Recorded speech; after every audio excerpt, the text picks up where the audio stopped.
Пътвичака, трупов път, комунисти, демократи, политици са в един и същи строй. С тях народа все си пати, мафиотски строй е той.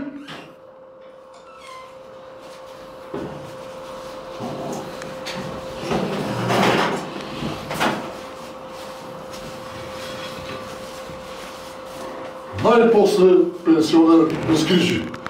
Най-после някой го движи по канон, по закон и ред с обещаното му. Напред! Напред! Напред!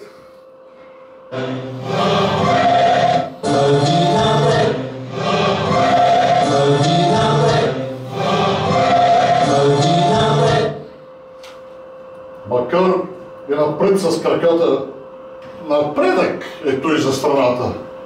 И напоследък единствен напредък.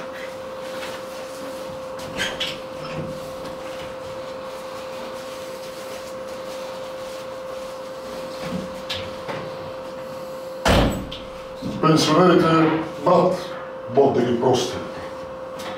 Кости, кости, кости! И какво от България става? Костова държава!